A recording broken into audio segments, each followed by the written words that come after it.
বাংলাদেশ যেন অত্যন্ত দ্রুত গতিতে এগিয়ে চলতে পারে সেটাই। ডক্টর মোহাম্মদ ইউনূসকে প্রধান উপদেষ্টা করে ৮ আগস্ট বৃহস্পতিবার রাতে গঠিত করা হয় অন্তর্বর্তীকালীন সরকার। রাতে প্রধান উপদেষ্টা হিসেবে শপথ নেওয়ার পর জাতির উদ্দেশ্যে ভাষণ দেন ডক্টর ইউনূস।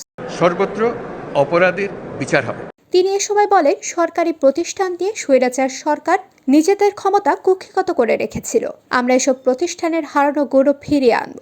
নিজ নিজ কর্তব্য পালন করার মাধ্যমে দ্বিতীয় স্বাধীনতাকে উপভোগ করবেন। তিনি আরও জানান, যারা অপরাধ করেছে তাদের আইনের মাধ্যমে বিচারের আওতায় শিগগিরই উপযুক্ত শাস্তি দেওয়া হবে। একথা সব মন্ত্রণালয়, সংস্থা, দপ্তর, শিক্ষা প্রতিষ্ঠানের জন্য প্রযোজ্য। সব অপরাধের বিচার হবে। বিজয়ী ছাত্র জনতা সহ মুক্ত মানুষের আইন শৃঙ্খলা বাহিনীর পূর্ণ শক্তি তাকে ব্যর্থ করে দেবে। অন্তর্বর্তীকালীন সরকারের প্রধান উপদেষ্টা বলেন, প্রত্যেকটি অফিসের দায়িত্বরতরা নিজ নিজ দায়িত্ব পালনের মাধ্যমে দ্বিতীয় স্বাধীনতা উপভোগ করবেন, দেশের মর্যাদাকে গৌরবের শীর্ষে নিয়ে যাবেন।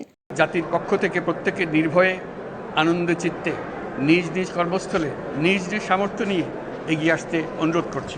সবাইকে নির্ভয়ে ও আনন্দ চিত্তে নিজ নিজ কর্মস্থলে নিজের জায়গা থেকে সামর্থ্য নিয়ে এগিয়ে আসার আহ্বান জানিয়ে তিনি বলেন, দেশের সব মানুষকে স্বাধীন, নির্ভয়, নির্ভার থাকা নিশ্চয়তা দেওয়ার জন্য ছাত্ররা শহীদ হয়েছেন।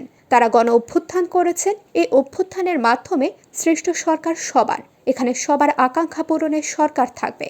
সারা বিশ্ব আজ অবাক হয়ে বলছে, সাবাস বাংলাদেশ, সাবাস বাংলাদেশের ছাত্র জনতা।